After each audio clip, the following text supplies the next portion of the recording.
ಈ ಕಲರ್‌ನ ಒಂದ್ಸರಿ ಬಳಸಿದ್ರೆ ಮತ್ತೆ ಬೇರೆ ಯಾವುದೇ ಹೇರ್ ಕಲರ್‌ನ ಬಳಸಲ್ಲ. ಅಷ್ಟು ಚೆನ್ನಾಗಿ ಕಲರ್ ಆಗುತ್ತೆ, ಕಪ್ಪಾಗುತ್ತೆ, 100% ಕಪ್ಪಾಗುತ್ತೆ. Welcome back to my channel. ಮೊದಲಿಗೆ ನಾನು ಶಂಖಪುಷ್ಪ ಹೂ ತಗೊಂಡಿದ್ದೀನಿ. ಶಂಖಪುಷ್ಪ ಹೂವನ್ನ ನಾವು ಟೀಗೆಲ್ಲ ಬಳಸ್ತೀವಿ, ಮತ್ತು ಇದರಲ್ಲಿ ಸ್ವೀಟ್ ಕೂಡ ಮಾಡ್ತೀವಿ. ಹಾಗೆಯೇ ತಲೆ ಕೂದಲು ಕೂಡ ತುಂಬ ಒಳ್ಳೆಯದು. ಇದನ್ನು ಬಳಸೋದ್ರಿಂದ ಕೂದಲು ಉದುರೋ ಸಮಸ್ಯೆ ಕೂಡ ಕಡಿಮೆಯಾಗುತ್ತೆ. ಕೂದಲು ತುಂಬ ಚೆನ್ನಾಗಿ ಉದ್ದವಾಗಿ ದಪ್ಪವಾಗಿ ಬೆಳೆಯಲು ಕೂಡ ಸಹಾಯ ಮಾಡುತ್ತೆ ಈ ಶಂಖಪುಷ್ಪನ ಬಳಸೋದ್ರಿಂದ. ಇದರಲ್ಲಿ ಜಾಸ್ತಿಯಾಗಿ ಆ್ಯಂಟಿ ಆಕ್ಸಿಡೆಂಟ್ ಇರೋದ್ರಿಂದ ನಿಮಗೆ ತಲೆಯಲ್ಲಿ, ನೆತ್ತಿಯ ಭಾಗದಲ್ಲಿ ರಕ್ತ ಸಂಚಲನೆ ಕೂಡ ಹೆಚ್ಚಾಗುತ್ತೆ ಈ ಹೂವನ್ನ ಬಳಸೋದ್ರಿಂದ. ತಲೆಯಲ್ಲಿ ಫಂಗಸ್ ಇದ್ರೂ ಕೂಡ ಕಡಿಮೆ ಆಗುತ್ತೆ, ಮತ್ತು ಡ್ಯಾಂಡ್ರಫಿನ ಸಮಸ್ಯೆ ಕೂಡ ಕಡಿಮೆ ಆಗುತ್ತೆ ಈ ಹೂವನ್ನ ಬಳಸೋದ್ರಿಂದ. ತುಂಬ ಚೆನ್ನಾಗಿ ಕೂದಲು ಉದುರೋ ಸಮಸ್ಯೆ ಕೂಡ ಕಡಿಮೆ ಆಗುತ್ತೆ. ಈ ಥರ ಒಂದ್ಸರಿ ಟ್ರೈ ಮಾಡಿ ನೋಡಿ. ಮೊದಲಿಗೆ ನಾನು ಶಂಖಪುಷ್ಪ ಹೂವನ್ನು ಕ್ಲೀನಾಗಿ ತೊಳೆದು ಯೂಸ್ ಮಾಡ್ತಾ ಇದ್ದೀನಿ. ನಿಮಗೆ ಎಷ್ಟು ಬೇಕು ಅಷ್ಟು ಹೂವನ್ನು ಬಳಸ್ಬೋದು. ಜಾಸ್ತಿ ಬಳಸಿದ್ರು ಕೂಡ ಏನು ತೊಂದರೆ ಆಗೋದಿಲ್ಲ. ಕ್ಲೀನಾಗಿ ತೊಳೆದ ಆದಮೇಲೆ ನಾನು ಒಂದು ಕಬ್ಬಿಣದ ಬಾಣಲೆಗೆ ಹಾಕ್ಕೊಳ್ತಾ ಇದ್ದೀನಿ. ಇದನ್ನು ಬಳಸೋದ್ರಿಂದ ಒಳ್ಳೆ ಒಂದು ಶೈನಿಂಗ್ ಕೂಡ ಕೊಡುತ್ತೆ ಈ ಹೂವನ್ನ ಬಳಸೋದ್ರಿಂದ. ಹೂವಿನ ಜೊತೆಗೆ ನಾನು ಮಾವಿನ ಎಲೆನೂ ಕೂಡ ತೊಗೊಂಡಿದ್ದೀನಿ. ಮಾವಿನ ಎಲೆ ಸಾಮಾನ್ಯವಾಗಿ ನಾವು ಪೂಜೆಗೆಲ್ಲ ಬಳಸ್ತೀವಿ. ಹಾಗೆಯೇ ತಲೆ ಕೂದಲು ಕೂಡ ತುಂಬ ಒಳ್ಳೆಯದು. ತಲೆ ಕೂದಲು ಉದುರುತ್ತಿರುವ ಸಮಸ್ಯೆ ಕೂಡ ತುಂಬ ಒಳ್ಳೆಯದು ಮಾವಿನ ಎಲೆನ ಬಳಸೋದ್ರಿಂದ.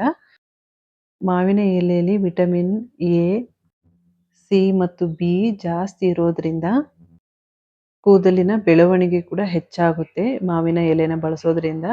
ಮತ್ತು ಕೂದಲು ಉದುರೋ ಸಮಸ್ಯೆ ಕೂಡ ಕಡಿಮೆಯಾಗುತ್ತೆ, ಡ್ಯಾಂಡ್ರಫಿನ ಸಮಸ್ಯೆ ಕೂಡ ಕಡಿಮೆಯಾಗುತ್ತೆ ಮಾವಿನ ಎಲೆನ ಬಳಸೋದ್ರಿಂದ. ನೀವು ಮಾವಿನ ಎಲೆನ ಚಿಗುರಿದ್ರೆ ಚಿಗುರನ್ನ ಬಳಸಿ, ಇಲ್ಲ ಮಾವಿನ ಎಲೆಯನ್ನು ಒಣಗಿಸಿ ಪುಡಿ ಮಾಡಿ ಕೂಡ ಯೂಸ್ ಮಾಡ್ಬೋದು. ಕೂದಲಿನ ಕಿರುಚೀಲ ಅಂತ ಏನು ಕರಿತೀವಿ ಅದನ್ನು ಕೂಡ ಸ್ಟ್ರಾಂಗ್ ಮಾಡುತ್ತೆ ಈ ಮಾವಿನ ಎಲೆನ ಬಳಸೋದ್ರಿಂದ. ತುಂಬ ಚೆನ್ನಾಗಿ ವರ್ಕ್ ಆಗುತ್ತೆ. ನಿಮಗೆ ಕೂದಲು ಉದ್ದವಾಗಿ ದಪ್ಪವಾಗಿ ಬೆಳೆಯಲು ಸಹಾಯ ಮಾಡುತ್ತೆ. ಇದನ್ನ ಕ್ಲೀನಾಗಿ ತೊಳೆದುಬಿಟ್ಟು ಯೂಸ್ ಮಾಡ್ತಾ ಇದ್ದೀನಿ. ಇದನ್ನು ಕೂಡ ಚಿಕ್ಕದಾಗಿ ಕಟ್ ಮಾಡಿ ಬಾಣಲೆಗೆ ಹಾಕ್ಕೊಳ್ತಾ ಇದ್ದೀನಿ. ನೀವು ಇಲ್ಲ ರುಬ್ಬಿಟ್ಟು ಕೂಡ ಯೂಸ್ ಮಾಡ್ಬೋದು, ಇಲ್ಲ ನೀವು ಕಟ್ ಮಾಡಿ ಈ ಥರ ಕೂಡ ಯೂಸ್ ಮಾಡ್ಬೋದು. ನಿಮಗೆ ಯಾವ ಥರ ಆಗುತ್ತೋ ಆ ಥರ ಯೂಸ್ ಮಾಡ್ಕೊಳ್ಳಿ. ಒಂದು ಹಿಡಿಯಷ್ಟು ಮಾವಿನ ಎಲೆನ ತೊಗೊಂಡಿದ್ದೀನಿ. ನಾವು ಇವಾಗ ಮೆಹಂದಿ ಎಲ್ಲ ಬಳಸ್ತೀವಿ, ಆವಾಗ ತಲೆ ಕೂದಲು ಜಾಸ್ತಿ ಉದುರುತ್ತೆ ಅಂದಾಗ ಈ ಥರ ಮಾಡಿ ನಿಮಗೆ ತಲೆ ಕೂದಲು ಉದುರೋ ಸಮಸ್ಯೆ ಕಡಿಮೆ ಆಗುತ್ತೆ. ಇದ್ರ ಜೊತೆಗೆ ಕಲ್ಲೊಂಜಿ ಸೀಡನ್ನ ಬಳಸ್ತಾ ಇದ್ದೀನಿ. 1 tablespoon kalonji seed, 1 tablespoon flax ಸೀಡನ್ನ ಬಳಸ್ತಾ ಇದ್ದೀನಿ. ಫ್ಲ್ಯಾಕ್ಸ್ ಸೀಡ್ ಬಳಸೋದ್ರಿಂದ ಕೂದಲು ಸಾಫ್ಟ್ ಆಗುತ್ತೆ. ಕಲ್ಲೊಂಜಿ ಸೀಡನ್ನ ಬಳಸೋದ್ರಿಂದ ಕೂದಲು ಕಪ್ಪಾಗಲು ಸಹಾಯ ಮಾಡುತ್ತೆ.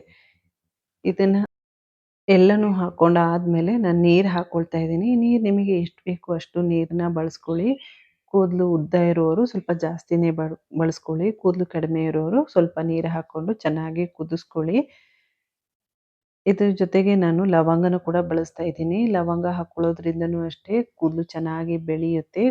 ಡ್ಯಾಂಡ್ರಫಿನ ಸಮಸ್ಯೆ ಕೂಡ ಕಡಿಮೆಯಾಗುತ್ತೆ. ತಲೆಯಲ್ಲಿ ಇಚ್ಚಿಂಗ್ ಇದ್ರೂ ಕೂಡ ಕಡಿಮೆಯಾಗುತ್ತೆ ಲವಂಗನ ಬಳಸೋದ್ರಿಂದ. ಕೂದಲು ಚೆನ್ನಾಗಿ ಬೆಳೆಯಲು ಕೂಡ ಸಹಾಯ ಮಾಡುತ್ತೆ ಲವಂಗನ ಹಾಕೊಳ್ಳೋದ್ರಿಂದ. ನೋಡಿ ಇವಾಗ ಚೆನ್ನಾಗಿ ಕುದಿಸ್ಕೊಂಡಿದ್ದೀನಿ. ನೋಡ್ತಾ ಇರ್ಬೋದು ಕಲರ್ ಕೂಡ ಯಾವ ಥರ ಚೇಂಜ್ ಆಗಿದೆ ಅಂತ. ಕಲರ್ ಡಾರ್ಕ್ ಆಗಿದೆ. ನಾವು ಮೆಹಂದಿ ಎಲ್ಲ ಬಳಸಿದಾಗ ನಿಮಗೆ ಕೂದಲು ರಫ್ ಆಗೋ ಚಾನ್ಸಸ್ ಇರುತ್ತೆ. ಆದ್ದರಿಂದ ಈ ಥರ ಮಾಡಿ ನೀವು ಲಿಕ್ವಿಡ್ನ ರೆಡಿ ಮಾಡಿ ಮೆಹಂದಿ ಜೊತೆ ಬಳಸಿ ನೋಡಿ. ಕಲರ್ ಕೂಡ ತುಂಬ ಚೆನ್ನಾಗಿ ಬರುತ್ತೆ, ಮತ್ತು ಕೂದಲು ಸಾಫ್ಟ್ ಆಗುತ್ತೆ. ಕೂದಲು ಉದುರೋ ಸಮಸ್ಯೆ ಕೂಡ ಕಡಿಮೆ ಆಗುತ್ತೆ. ಇವಾಗ ಕುದಿಸ್ಕೊಂಡಿದ್ದೀನಲ್ಲ ಆ ರಸನ ಫಿಲ್ಟರ್ ಮಾಡ್ಕೊಳ್ತಾ ಇದ್ದೀನಿ. ಸಪ್ರೇಟಾಗಿ ಫಿಲ್ಟರ್ ಮಾಡಿ ಇಟ್ಕೋಬೇಕು. ಇದನ್ನು ನೀವು ಸ್ಟೋರ್ ಮಾಡಿ ಕೂಡ ಇಟ್ಕೋಬೋದು. ಲಿಕ್ವಿಡನ್ನ ಒಂದು ವಾರ, ಒಂದು 15 ದಿವಸ ತನಕ ಸ್ಟೋರ್ ಮಾಡಿ ಇಟ್ಕೋಬೋದು ಫ್ರಿಜ್ಜಲ್ಲಿ.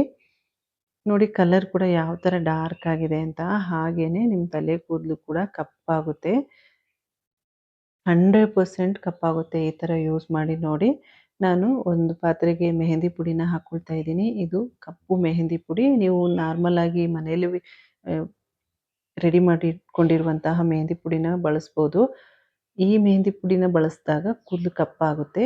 ನೀವು ನಾರ್ಮಲ್ ಮೆಹಂದಿ ಪುಡಿನ ಬಳಸಿದಾಗ ಕೂದಲು ಕಪ್ಪಾಗಲ್ಲ. ಇದು ಆಲ್ಪ್ಸ್ ಗುಡ್ನೆಸ್ ಅವರದ್ದು ಬ್ಲ್ಯಾಕ್ ಹೆನ್ನಾ ಪುಡಿ ಇದು. ಇದು ಸ್ವಲ್ಪ ಹಾಕ್ಕೊಂಡ್ರೆ ಸಾಕು. ನಿಮಗೆ ಇದನ್ನು ಕಲಸಿ ಇಡಬೇಕು ಅಂತಲೇ ಇಲ್ಲ, ಅರ್ಧ ಗಂಟೆ ಇಟ್ಟರೆ ಸಾಕು. ನಾವು ಎಲ್ಲರೂ ಸಡನ್ಗೆ ಹೋಗಬೇಕು ಅಂದಾಗ ತಕ್ಷಣ ರೆಡಿ ಮಾಡಿ ಹಾಕೋಬೋದು. ಇದು ಸ್ಕಿನ್ ಕೂಡ ಆಗಲ್ಲ. ಸ್ಕಿನ್ ಕೂಡ ಒಂಚೂರು ಕೂಡ ಎಲ್ಲಿಯೂ ಕೂಡ ಕಲರ್ ಆಗಲ್ಲ. ನ್ಯಾಚುರಲ್ ಆಗಿ ಕೂದಲಿಗೆ ಕಪ್ಪಾಗುತ್ತೆ. ಇದನ್ನು ಚೆನ್ನಾಗಿ ಮಿಕ್ಸ್ ಮಾಡ್ಕೊಳ್ತಾ ಇದ್ದೀನಿ. ನೀಟಾಗಿ ಮಿಕ್ಸ್ ಮಾಡ್ಕೋಬೇಕು. ನೋಡಿ ಇವಾಗ ಈ ಥರ ಮಿಕ್ಸ್ ಮಾಡ್ಕೊಂಡು ಆದಮೇಲೆ ಅರ್ಧ ಗಂಟೆ ಹಾಗೆ ಇಟ್ಕೊಳ್ತಾ ಇದ್ದೀನಿ. ಅರ್ಧ ಗಂಟೆ ಆದಮೇಲೆ ನಾನು ತೋರಿಸ್ತೀನಿ. ಕಲರ್ ಕೂಡ ಸ್ವಲ್ಪ ಚೇಂಜ್ ಆಗಿದೆ. ಕಪ್ಪಾಗಿದೆ ಕಲರು. ಇವಾಗ ನೀವು ಇದನ್ನು ತಲೆಗೆ ಅಪ್ಲೈ ಮಾಡಿಬಿಟ್ಟು 1.5 ಗಂಟೆ ಬಿಟ್ಟರೆ ಸಾಕು. ತುಂಬ ಹೊತ್ತು ಬಿಡಬೇಕು ಅಂತಲೇ ಇಲ್ಲ. ನಾನು ಕೂದಲಿಗೆ ಅಪ್ಲೈ ಮಾಡಿ ತೋರಿಸ್ತೀನಿ. ನೋಡಿ ನಾನು ಕೂದಲು ತೋರಿಸ್ತಾ ಇದ್ದೀನಿ. ಬಿಳಿ ಕೂದಲಿದೆ ಆದರೆ ಜಾಸ್ತಿಯಾಗಿ ಕಾಣ್ತಾ ಇಲ್ಲ.